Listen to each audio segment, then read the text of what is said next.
Merci beaucoup. Est-ce qu'on m'entend? Oui. Alors tout d'abord, merci pour l'invitation.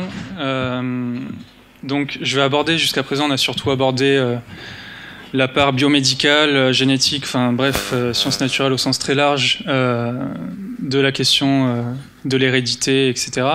Et donc là, je vais plutôt aborder la part sciences sociales, c'est-à-dire comment ces outils se retrouvent dans des disciplines qui ne sont pas à la base appelées à s'en servir. Donc, comment je suis parvenu à m'intéresser à ces questions? À la base, donc, comme l'a résumé Luc, j'ai fait une thèse sur les théories biologiques du crime aux États-Unis des années 60 à nos jours, en me concentrant sur donc des criminologues, des chercheurs en sciences sociales qui s'importent des outils et des méthodes de la génétique pour rendre compte de comportements divers et variés, mais notamment la violence.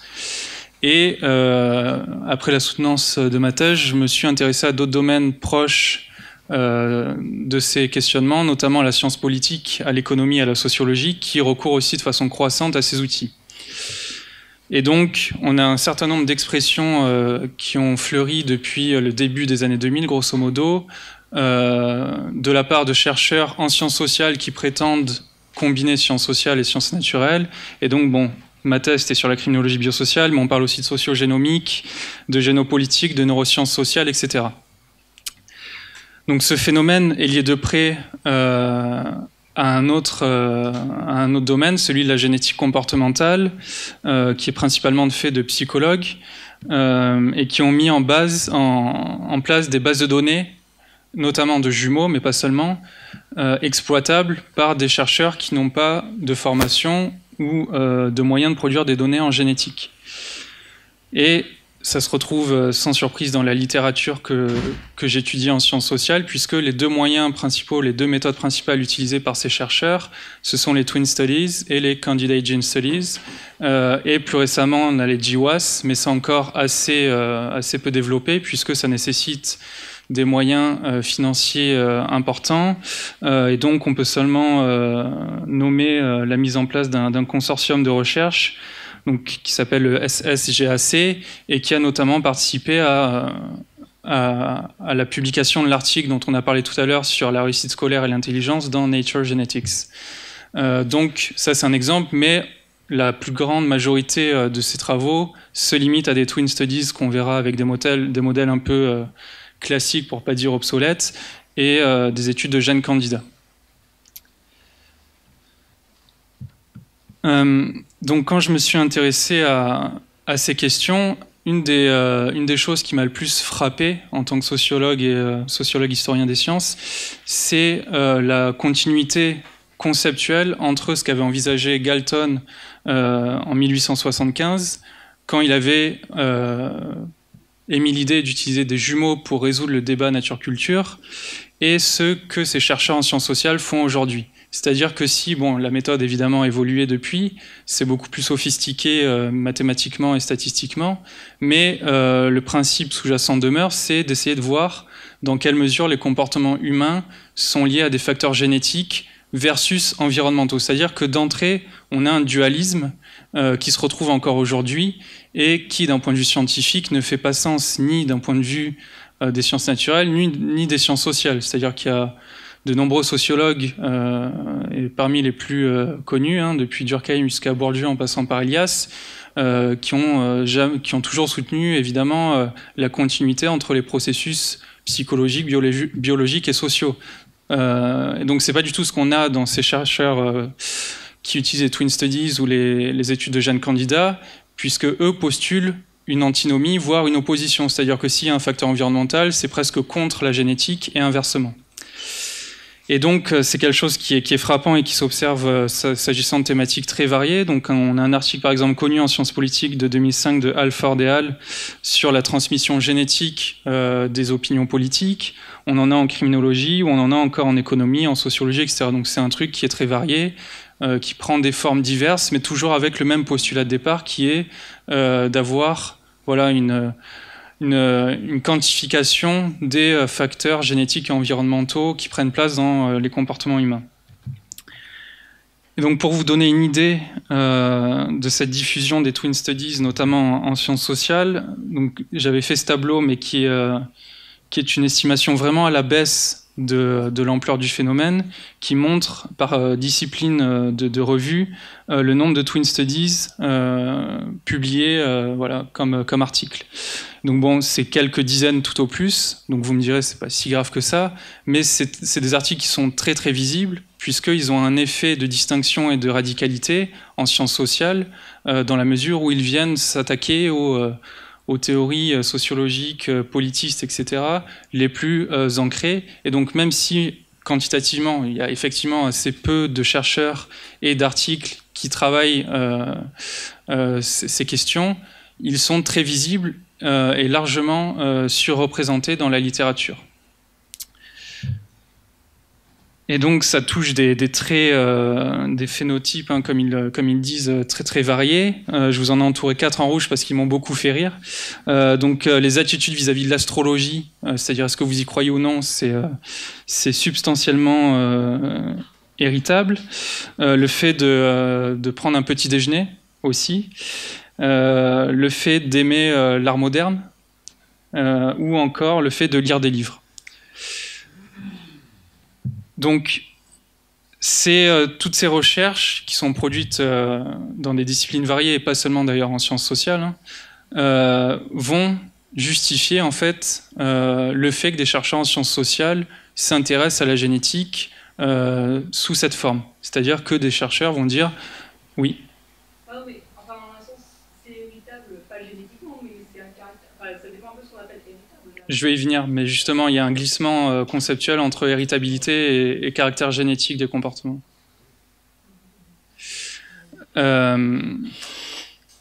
Donc, toutes ces recherches vont en fait justifier des programmes de recherche, des demandes de financement, etc. Et donc, ça va donner l'eau au moulin des chercheurs qui sont persuadés que ces comportements sont en partie, en tout cas, d'origine génétique. Et donc, par exemple, dans l'article d'Alford dont je vous parlais tout à l'heure, qui est un article fondateur de ce qu'ils appellent la génopolitique, on voit qu'on a toute une série d'items qui sont testés à partir de jumeaux avec un coefficient d'héritabilité, et donc ça va de 0,18, je crois, le plus bas, jusqu'à 0,41 de mémoire. Voilà. Et donc c'est des phénomènes très variés, hein. C'est le fait d'aller prier, d'avoir une appétence pour l'astrologie, etc.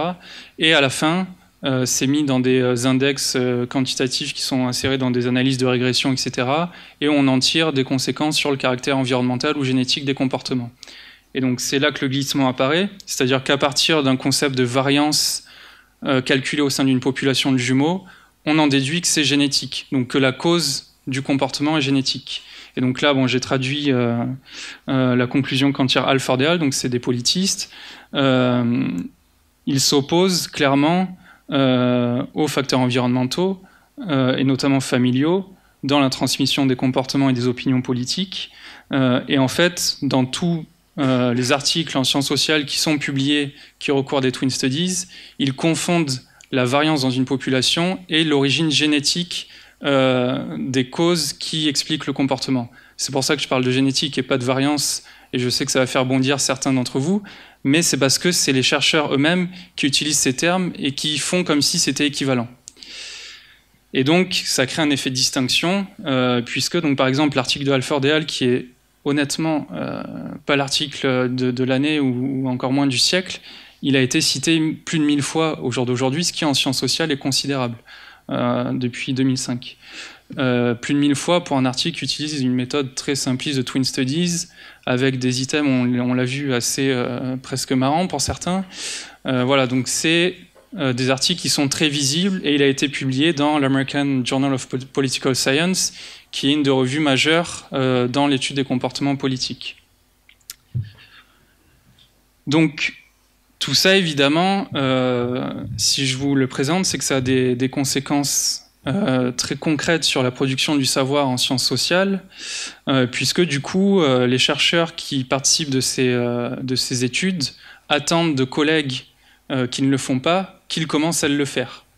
Et donc, par exemple, j'avais fait donc des entretiens pendant ma thèse avec des criminologues biosociaux, donc des chercheurs qui utilisent notamment les Twin Studies, et ils m'expliquaient que maintenant, quand ils analysaient, quand ils évaluaient un article pour une revue, quand l'article ne prenait pas en compte des facteurs génétiques, il conseillait aux éditeurs du journal de refuser l'article, puisque selon lui, du coup, c'était évidemment biaisé, puisque tous les facteurs de la violence ou de la criminalité n'étaient pas pris en compte, donc l'article ne mérite pas d'être publié en l'état.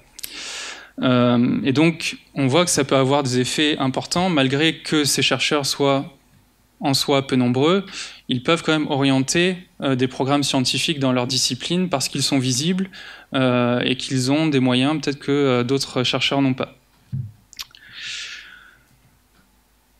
Une autre chose qui me semblait intéressante de vous présenter, c'est les modèles qui sont utilisés par ces chercheurs, puisque bon, les Twin Studies, c'est un modèle qui paraît unique quand on en parle juste avec l'étiquette, mais qui en fait est très varié selon les types d'interactions qu'on y met, les types de méthodes utilisées. Et en fait, donc je m'étais amusé, c'est pas très amusant, mais j'avais codé tous les articles qui utilisaient les Twin Studies, et en fait la grande majorité utilise le modèle ACE, donc dit modèle classique, où on a en gros les facteurs, la variance des facteurs génétiques, environnement non partagé et environnement partagé. Et à partir de ça, ils en tirent des conclusions sur l'origine génétique ou pas des comportements qu'ils étudient. Ce qu'on peut remarquer, c'est du coup, ils n'utilisent pas en fait les modèles de Twin Studies qui sont aujourd'hui utilisés, qui sont aussi critiquables à certains égards évidemment, mais qui sont aujourd'hui utilisés en génétique comportementale, avec la prise en compte par exemple d'interactions entre les phénotypes, etc. Ça, ils le font très peu, il y en a peut-être quelques-uns qui le font, mais la majorité utilise ce modèle classique qui est assez simpliste pour tout un tas de raisons, et en plus qui a l'extrême défaut, en tout cas pour un chercheur en sciences sociales, c'est qu'on ne sait jamais de quels facteurs environnementaux il s'agit. C'est-à-dire, par exemple, dans l'article d'Alford et al., où ils disent que leurs résultats contredisent la théorie bien connue en sciences politiques, selon laquelle c'est l'environnement familial qui oriente les opinions politiques des personnes pendant leur socialisation. En fait, on n'en sait rien, puisque l'environnement, ça peut être ça, mais ça peut être aussi votre alimentation. C'est des choses extrêmement variées. Ils n'ont aucune mesure dans l'environnement. En fait, l'environnement est juste mesuré de façon négative par ce qui n'est pas génétique. Donc ça n'a très honnêtement aucun intérêt d'un point de vue sociologique, par exemple, de ne pas savoir s'il s'agit d'un environnement familial, scolaire, professionnel. Donc on ne le sait jamais, évidemment, ce n'est pas possible. Et pourtant, c'est utilisé pour, soi-disant, critiquer des théories quand même qui sont un peu plus rigoureusement testées. Et donc si je vous dis que c'est une version assez rudimentaire de la génétique comportementale, c'est pas simplement dans un esprit de contradiction critique, c'est que les chercheurs eux-mêmes le reconnaissent. C'est-à-dire que ces chercheurs reconnaissent qu'ils ne sont pas généticiens et qu'ils n'ont pas de compétences très poussées dans ce domaine. Et donc par exemple, un criminologue biosocial écrivait je crois que c'était un chapitre de livre ou un article, bon peu importe, qu'on n'a pas à devenir expert dans ces disciplines, hein, évidemment.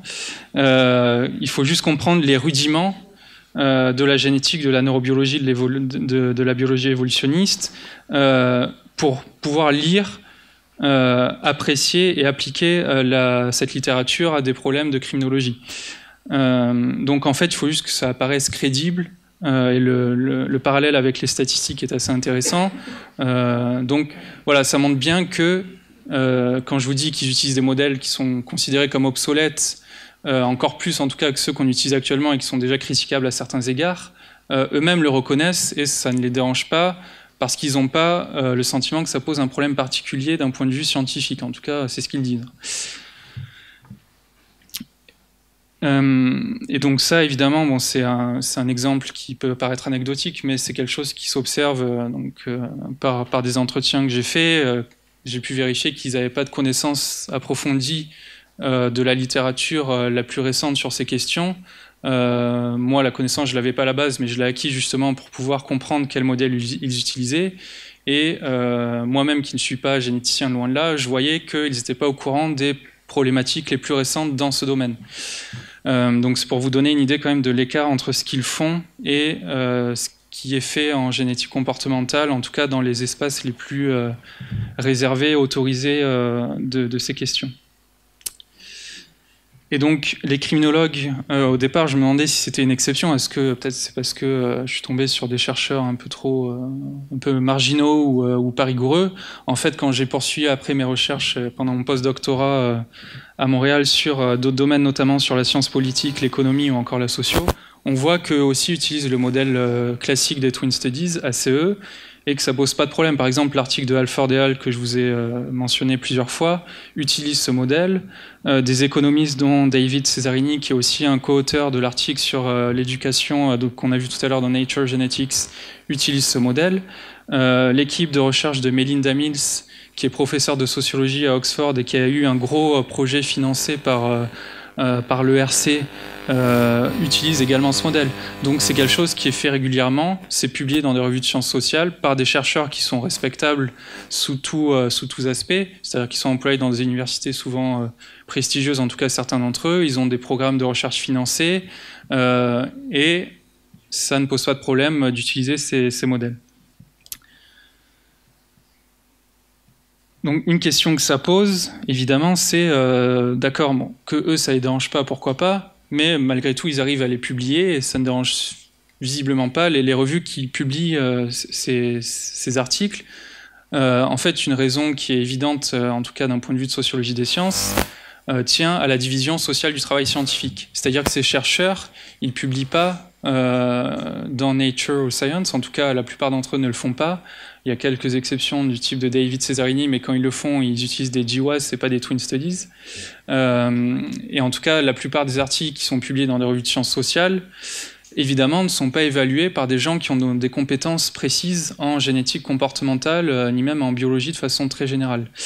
Donc, c'est-à-dire qu'il y a deux possibilités. Soit ils sont évalués par certains de leurs pairs, c'est-à-dire ceux qui travaillent aussi sur ces modèles et qui du coup n'ont aucun intérêt à dire que les modèles sont mauvais et qu'il ne faut pas publier ça, ça va de soi, ou soit ils sont évalués par des gens des disciplines concernées, donc que ce soit la criminologie, la science politique, la sociologie, l'économie, qui ont une connaissance des méthodes quantitatives et des statistiques, mais qui ne sont pas capables de comprendre l'aspect génétique et notamment le partitionnage entre les facteurs génétiques et environnementaux qui est effectué. Le fait également que calculer une variance dans une population, on ne peut pas en tirer des conclusions générales sur le caractère génétique d'un trait, etc. Ça, c'est pas connu de ces chercheurs, et pour cause, hein, de même que les généticiens ne sont pas au fait des théories sociologiques les plus avancées, donc ça marche dans les deux sens. Mais vu qu'ils publient dans des revues de sciences sociales, du coup, ils ne sont pas évalués par des gens qui pourraient dire, attention, là, peut-être être un peu plus prudent, ou alors utiliser des données ou des méthodes qui sont considérées comme plus rigoureuses, ou en tout cas qui prêtent moins le flanc à la critique. Et un autre facteur, en plus du fait que le travail scientifique est divisé entre disciplines, c'est que les sciences sociales dans le monde anglophone, où se trouve en fait la majorité de ces travaux, il n'y a pratiquement rien, voire pas, j'ai jamais trouvé de choses en français pour l'instant, mais dans le secteur anglophone des sciences sociales, il y a beaucoup d'importance qui est conférée, en tout cas dans certains domaines de recherche, aux méthodes quantitatives, et donc il suffit que les modèles statistiques soient crédibles et corrects pour que les articles passent et soient publiés. C'est-à-dire qu'en fait, peu importe que dans les analyses de régression, par exemple, on ajoute des variables génétiques, tant que le modèle est bien interprété, qu'on a fait des contrôles sur tel et tel facteur, l'évaluateur, généralement, va considérer que ça ne pose pas de problème. Donc c'est un autre facteur qui fait que, en fait, sous couvert de quantification et de complexification des modèles, on en vient à oublier des choses qui sont juste la réflexivité, je vais y arriver, de base des chercheurs en sciences sociales, qui est que le fait de quantifier une variable, ça ne veut pas dire que la variable en est sortie meilleure. À la base, le problème fondamental, à mon avis, de ces travaux, c'est qu'ils sont toujours ancrés dans le régime dualiste qu'avait déjà Galton et qui veut, en gros, trancher le débat nature-culture, ce qui n'a pas de sens. C'est peut-être une question intéressante en philosophie, mais pour un scientifique, à mon avis, ça n'a pas de sens. Et donc, vu qu'ils sont toujours dans cet ancrage dualiste, peu importe en fait la complexité de leur modèle, les résultats, à mon avis, ne seront pas intéressants expérimentalement. Donc ça, c'est pour ce qui est de ce qu'on peut appeler le champ scientifique, c'est-à-dire ce qui se passe dans les revues, les universités, etc. Le problème, un autre problème, c'est que ces résultats, vous vous en doutez, et vous le savez sans doute mieux que moi, ils se diffusent assez facilement dans d'autres espaces sociaux, notamment dans les médias. Donc il y a des dizaines et des dizaines d'exemples, hein, mais pour vous donner un exemple récent, peut-être que certains l'ont vu passer d'ailleurs, David Hill, qui est un psychologue autoproclamé généticien d'Édimbourg, a publié, pas seul, avec des collègues, un papier qu'ils ont publié donc, sur le BioArchive, en utilisant justement la UK Biobank dont on parlait tout à l'heure, où ils prétendent effectuer, donc c'est une GWAS, hein, c'est pas une twin study cette fois-ci, mais bon, peu importe, ils prétendent effectuer une analyse des facteurs qui influent sur les revenus d'une famille, donc revenus financiers. Et donc, leur résultat le plus probant était que 2,5% de la variance était expliquée par les SNPs. Et donc, un résultat quand même, somme toute, modeste.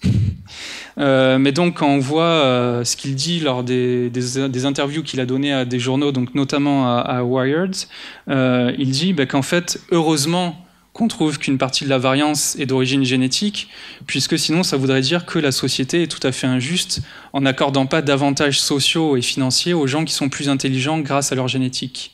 Voilà, donc c'est le type quand même de discours, et c'est pas moi qui l'invente, vous pourrez aller voir, hein, c'est une citation in extenso, c'est le type de proclamation grandiloquente qui est faite par ces chercheurs lorsque leurs papiers sont mobilisés dans les médias, alors que le résultat de base est quand même assez ridicule, c'est-à-dire que ça ne devrait même pas être publié.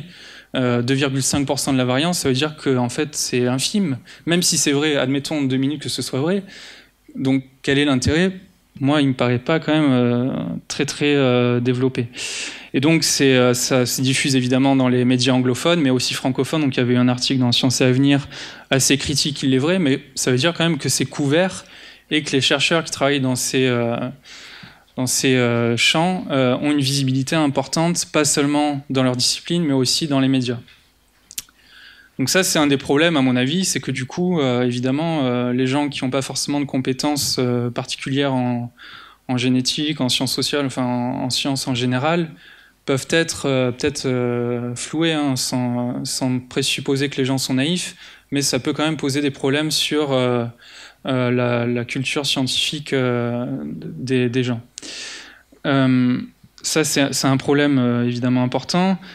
Un autre problème, ça dépend des opinions politiques de chacun, mais moi je considère que c'est un problème, c'est qu'il y a un certain nombre de ces chercheurs qui renouent avec des conceptions qu'on peut appeler à mon avis racistes de l'humain, et qui défendent en gros l'idée que, donc c'est notamment le cas de certains criminologues que j'ai étudiés pendant mes recherches doctorales, qui défendent l'idée que s'il y a plus d'Afro-Américains en prison aux États-Unis, c'est pas parce qu'il y a des problèmes sociaux liés ne serait-ce qu'au manque d'emploi ou à la discrimination des officiers de police, etc., mais tout simplement parce qu'ils ont un QI inférieur en moyenne, et que du coup ils sont plus violents, et que ça explique naturellement qu'ils soient plus nombreux en prison. Et donc, selon ces chercheurs, c'est l'explication la plus raisonnable et la plus convaincante de la surreprésentation des Afro-Américains dans les prisons, et donc ils cadrent ça dans un paradigme soi-disant évolutionniste qu'ils auraient emprunté à Darwin, ce qui encore, je vous la juge de la rigueur dans ce type d'interprétation. Et donc, c'est assez peut-être pas fréquent, mais ça arrive de tomber sur ce type d'explication. Encore aujourd'hui, là, c'est un chapitre de livre de 2009, mais il y en a des plus récents. Hein. Si vous cherchez, je peux vous les envoyer, il n'y a pas de problème. Et donc, quand d'ailleurs c'est ce petit groupe de chercheurs qui renouent avec des conceptions problématiques des races humaines, quand ils parlent de leur modèle scientifique, ils citent des gens, évidemment, que vous allez reconnaître assez rapidement. Ils citent Moffitt et Caspi, non pas pour l'aspect racial, mais pour leur article sur le gène MAOA dans Science en 2002, qui a donné une vraie crédibilité à ce type de travaux qui prétend faire de la criminologie en mobilisant de la génétique. Donc ça aussi, c'est une conséquence souvent mal maîtrisée des chercheurs en sciences naturelles, c'est qu'ils ne pensent pas aux effets que les travaux qu'ils publient ou que les méthodes qu'ils développent peuvent avoir dans des champs disciplinaires voisins.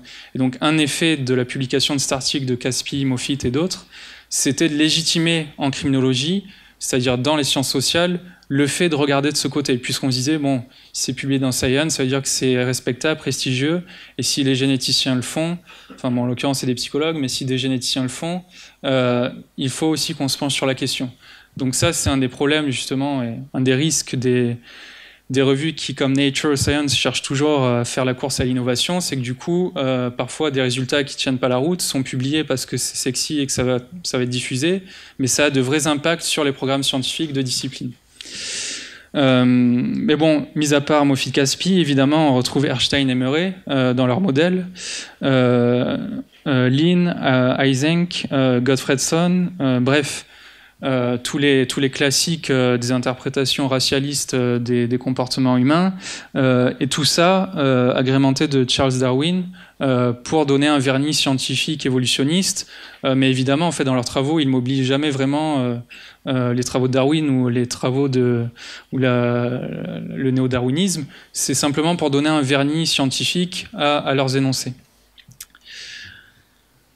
Donc ça c'est un problème qui n'est pas simplement théorique, puisque ces chercheurs essayent d'influer sur les politiques publiques. Donc ça, c'est Adrian Raine, je ne sais pas si certains d'entre vous le connaissent.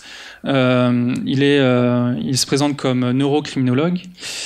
Donc il est professeur quand même à l'université de Pennsylvanie, hein, donc il y a pire. Et il est très connu notamment pour avoir fait avec d'autres collègues la première étude d'imagerie cérébrale sur des meurtriers. Donc c'était en 94 de mémoire. Et donc depuis, il a beaucoup investi ce champ et aujourd'hui, c'est un des, voire peut-être le chercheur le plus cité dans ce domaine. Donc il publie beaucoup de bouquins, notamment de vulgarisation, etc. Il est régulièrement auditionné sur des plateaux télé aux États-Unis, ailleurs, ou présent dans les journaux écrits. Donc il a quand même une certaine visibilité, une influence non négligeable. D'ailleurs, je me suis dit en voyant cette photo qu'il y a quand même un truc à faire sur l'iconographie des Galton jusqu'à Adrian Raine, parce qu'ils ont toujours des choix de photos assez intéressants. Enfin, pour se mettre en valeur, je trouve qu'il y a quand même mieux. Et donc, ce Adrian Raine, hein, qui est encore aujourd'hui prof à Pennsylvanie, dans un bouquin publié en 2013, donc bouquin assez grand public, où il prétendait vulgariser les recherches réalisées en criminologie biosociale, donc ça implique génétique, neurosciences, sciences cognitives, etc. Il avait, dans un dernier chapitre un peu prospectif, imaginé et surtout appelé de ses voeux la mise en place d'un programme de politique publique qu'il a appelé Lombroso. Donc là encore référence assez sympa au criminologue italien du 19e siècle qui était lui aussi assez gratiné en termes de racisme scientifique. Et donc ce programme, il imagine, serait d'effectuer un scanner cérébral et un prélèvement ADN sur tous les hommes âgés de 18 ans et plus, donc que les hommes, hein, je ne sais pas pourquoi précisément, il faudra lui demander, ce qui alimenterait un fichier biosocial généralisé et ce qui permettrait surtout de classer les hommes en catégories en fonction de leur profil génétique et cérébral mis en relation avec les prédicteurs de la délinquance qu'on aurait découvert dans la littérature empirique. Et donc, une fois qu'on aurait ces catégories, il en imagine 4, les personnes qui seraient considérées comme étant les plus dangereuses seraient enfermées de façon préventive dans des sortes d'hôpitaux aménagés, centres de vacances, pour qu'ils soient soignés jusqu'à ce qu'ils soient considérés comme vivables en société. Et là, j'insiste, c'est avant la commission de toute infraction, donc c'est sur la seule base de probabilité statistique de développer des comportements violents, etc. Et ce qui est intéressant, c'est que ce qu'on pourrait considérer assez facilement comme un programme très conservateur, pour ne pas dire plus, il le présente sous les habits de l'humanisme en l'opposant au pénal, c'est-à-dire aux juridictions pénales actuelles, où selon lui on punit de façon cruelle des gens sans les aider pour se sortir de leurs problèmes. Voilà. Donc c'est un argument qui est assez classique, hein, mais qu'il ressort pour dire, ben, vous voyez, en fait, donc là, je vous ai mis un extrait du livre qui est quand même assez ahurissant, hein, où il dit, bon, finalement, les personnes, donc il les appelle pas les détenus, hein, mais je dis les détenus quand même, les détenus seraient peut-être pas si mécontents de leur sort, puisque bon, ils auraient de la bonne nourriture, ils pourraient avoir des relations sexuelles le week-end, mais sans les tracas qui vont avec. Hein. Ouais. Ils verraient leurs enfants, mais leurs enfants seraient pas là à leur crier dessus toute la semaine, parce que c'est chiant quand même. Puis bon, ils auraient pas de travail du coup, donc pas de pression. Il y aurait la télé, des films, des livres, ils pourraient faire du sport. Et donc, au final, est-ce qu'il serait si malheureux que ça? Peut-être pas. Et donc, il finit avec cette phrase qui, moi, je la trouve géniale. C'est un peu comme être en colonie de vacances, mais sans avoir à payer. Voilà. Ou alors, comme se reposer à l'hôpital, mais sans se sentir malade. Donc ça, c'est quand même une citation qui est extraordinaire, venant d'un chercheur, encore une fois, qui est pas du tout marginal. C'est-à-dire qu'il est, il est à l'université de Pennsylvanie, il est très réputé dans son domaine. Bon, après, on pourra juger de la rigueur de ses recherches, mais en tout cas, il est vraiment réputé, j'insiste. Et il a des financements considérables pour réaliser ses recherches. D'ailleurs, à l'université de Pennsylvanie, ils ont un programme de professeurs, je ne sais plus comment ils l'ont appelé, mais de professeurs choisis sur le volet, à qui l'université donne des moyens supplémentaires, et il en fait partie. Donc, je crois qu'ils sont 15-20 sur toute l'université, il en fait partie. Donc il a une vraie influence au sein de l'université de Pennsylvanie qui est quand même très importante aux États-Unis, et il a des moyens, voilà, pour réaliser des programmes et influer sur les politiques publiques qui sont considérables. Donc pour finir, j'ai pas mis de slide parce que c'est pas nécessaire. Il y a un autre aspect, donc ça c'est des visions prospectives et programmatiques, mais il faut savoir que depuis les années 90, mais surtout à compter des années 2000, il y a de plus en plus de juridictions pénales aux États-Unis, mais pas seulement, qui mobilisent les travaux empiriques de ces chercheurs pour évaluer la dangerosité ou juger de la peine adéquate de délinquants. Et donc, aux États-Unis, ça passe notamment par l'imagerie cérébrale et la génétique comportementale. Il y a également eu des affaires célèbres, notamment en Italie. On en parlait hier avec Pierre. Une affaire célèbre où une personne qui était accusée de meurtre en Italie a été soumise à une expertise neuroscientifique et génétique. Et il se trouve qu'on avait découvert, en se fondant sur l'article de Caspi et Moffitt de 2002, que cette personne avait les variantes alléliques du gène MAOA qui le prédisposait soi-disant à un comportement violent. Et en fait, en appel, à cause de cette expertise, enfin, ou grâce en l'occurrence, pour lui peut-être, je ne sais pas, sa peine a été réduite d'1 an de prison. Donc bon, en l'occurrence, il se trouve que ça lui était favorable. Mais donc ces recherches, qui sont quand même d'un point de vue scientifique très contestables, ont aujourd'hui des effets sociaux très concrets, c'est-à-dire qu'il y a des magistrats qui s'en servent pour juger des gens. Et donc là, il se trouve que dans cette affaire connue en Italie, c'était favorable à la défense, mais donc il y a d'autres recensions jurisprudentielles qui ont été faites, et en fait, on se rend compte que c'est très variable. Il y a des cas où, en fait, la prédisposition va conduire les magistrats à plus de fermeté et de sévérité dans la peine, puisqu'ils vont considérer que du coup, que la personne est plus dangereuse et qu'il faut l'enfermer plus longtemps, parce que sinon elle va récidiver. Et il y a d'autres magistrats qui vont avoir une interprétation un peu, peut-être pas opposée, mais en tout cas un peu plus nuancée, où ils vont dire oui, mais en même temps, du coup, est-ce qu'on ne peut pas l'excuser médicalement de son comportement et essayer de le soigner?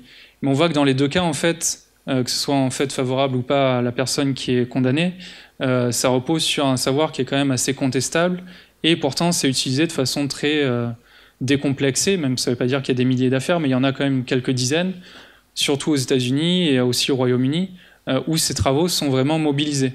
Et donc c'est aussi pour ça que je pense que c'est important de mettre en lien ce que font les chercheurs dans des revues scientifiques sans forcément avoir d'arrière-pensée, et ce que ça influe, ce que ça a comme impact sur des champs voisins, alors soit dans d'autres disciplines, soit dans les médias, dans le domaine scolaire, dans le domaine de la justice, etc. Et donc hier on avait abordé la question, je me souviens du caractère neutre ou pas des technologies et des méthodes utilisées en génétique. La neutralité ne se mesure pas à l'aune de la bien-pensance ou de la rigueur du chercheur qui utilise ou qui développe les méthodes. La méthode, souvent, elle échappe à son auteur, et c'est pas les intentions initiales de l'auteur en fait qui sont importantes, c'est comment l'objet va circuler et être mobilisé par d'autres acteurs pour supporter des agendas qui peuvent être différents et peut-être parfois un peu plus problématiques. Voilà, je vous remercie.